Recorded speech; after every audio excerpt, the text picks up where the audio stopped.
Good Shabbos to everyone. As many of you know, my grandfather just recently passed away. Also, the Shabbos is the yahrzeit of my great-grandfather, Max Stasik, who I'm named after. So I'd like to dedicate these words of Torah in their honor. I was in the car one day with my grandfather and my grandmother, and they shared with me the following story. My grandparents, as well as my father and his two sisters, were at the beach one day, and my grandfather noticed a small boy in the water. He first waited to see if the parents were being responsible and watching after their child. To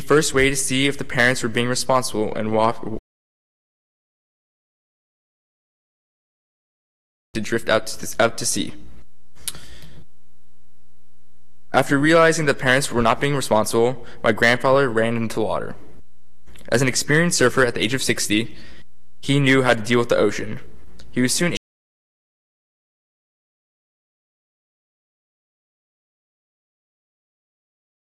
at all because they had no understanding and he believed he had the duty to help this complete begin with the sabbatical and jubilee year. It introduces a fundamental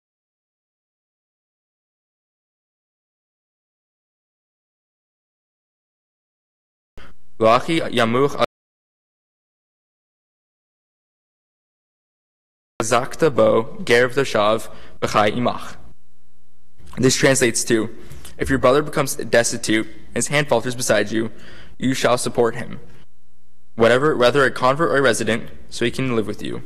Rashi, an 11th century Torah scholar from France, wrote commentary on all 5 books of the Torah. He points out that you should not let your fellow around you fall to the point from which you won't be able to recover. Rashi adds that you shouldn't wait until he's totally impoverished, but you should help out right away. To ensure that those in need don't have a worsening situation, Rashi seems to say that we as people have an obligation to intercede while there's still hope. Similarly, Ibn Ezra, an 11th century Torah scholar from Spain, also understands this verse in that we have the responsibility to help support our fellow humans and to keep them from falling further than they already have. We must prevent those around us from reaching a point to which they hit rock bottom.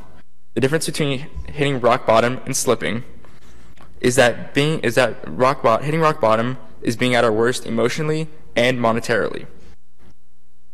And slipping means that there is a spiral in the wrong direction. This is why Rashi and Ibn Ezra both give the opinion that we have the responsibility to intercept those who are falling as a way to more easily create positive change. This does mean those who are closer to changing the course of their situation should be a priority. Similarly, this law teaches us a very interesting point. You should not only help your fellow Jew, but also the ger, which translates to foreigner or stranger that lives amongst you in the community. Why then must we help those who are not Jewish or considered a foreigner? This concept of helping not only Jewish people, but also the convert or non-Jew, is explained in verse 38. Adonai lechem asher hotitchem me'eretz Mitzrayim latet lechem et eretz Canaan liot lechem lelohim. This translates to, I am the Lord your God, who took you out of the land of Egypt to give you the land of Canaan to be a God to you. Ibn Ezra provides an answer to this question of, why must we help those who are foreigners to our land? His answer rests on our need to imitate God's goodness, and God as creator sees all people as created in God's image. Ibn Ezra states that we were foreigners in Egypt. Since God came to our rescue and took us out of the land, the same way we must help the convert or foreigner. We too were foreigners in the land, and God helped the Israelites the same way. We must assist those around us, regardless of their religion. In Parshat Kedoshim, which was read 2 weeks ago, introduces this concept that the stranger who sojourns with you shall be as a native from among you, and you shall love him as yourself, for you too were strangers in the land of Egypt. I am the Lord your God. This idea that those who are strangers should be treated as if they were natives is an essential tenet in Judaism. Additionally, that is why I believe the Torah uses the word brother, because family is who we inherently show the most love to. The Torah is trying to say that we too have a duty to help those who live amongst us as if they too were a part of our own family. By doing this, we may take action much more quickly and effectively. Instead of treating individuals who need our help as strangers, we should treat them as if they're our own family. On the second Sunday of every month, CBI congregants serve a hot dinner to those at St. Paul's Episcopal Church. The people they serve are not Jewish and are in need for that hot meal. This exemplifies the concept explained by Rashi that you should take on the responsibility to make sure a person should not fall to the point they can't get back on their feet. Sunday supper provides the opportunity to help those in need to fulfill the law that is being addressed in this parsha. In addition, the verse that comes after verse 38 deals with monetary loans. Maimonides, a 12th century scholar from Spain, explains that it is our duty as Jews to lend money and is one of the best ways to prevent poverty in the first place.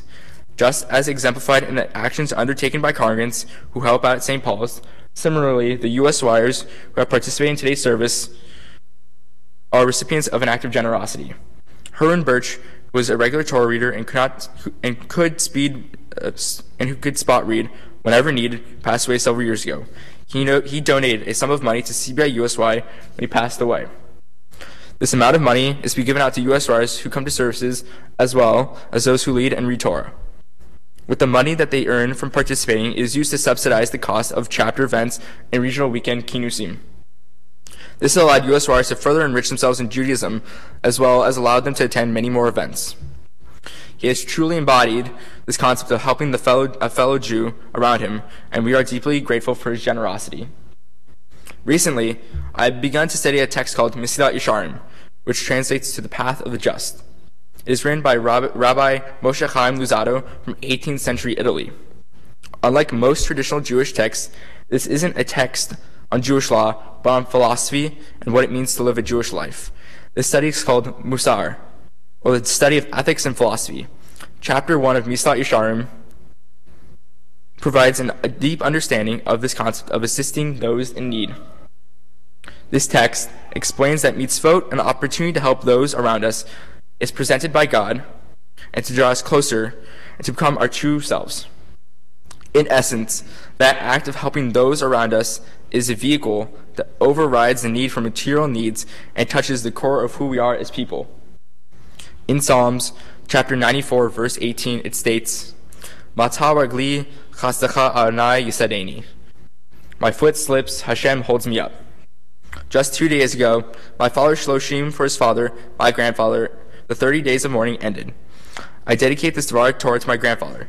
This Dvar has focused on helping a person who is falling and needing motivation to do good, and is falling and to find hope and balance. Community is a source of motivation to do good. When my grandfather passed away a little over a month ago, the community showed what it means to hold someone up in a time of need. As the psalm says, God holds me up. The community did exactly that for my family. Everyone has truly held my family up and sent their support. As soon as my friend Brandon Kaufman heard there was a Shiva meeting at the shul, he left his USY senior weekend retreat to come show his support. He, along with the rest of the community, exemplified over this month what Ibn Ezra and Rashi explained regarding verse 38. We as a community and as individuals have the responsibility to help those in need, whether they are your friend or someone who lives amongst you. The one thing that I learned from the story that was told to me by my grandparents is to never hesitate to help those in need, whether it means you will receive praise or not. Because we as people have an inherent obligation to provide help to those who need it. Thank you and good Shabbos.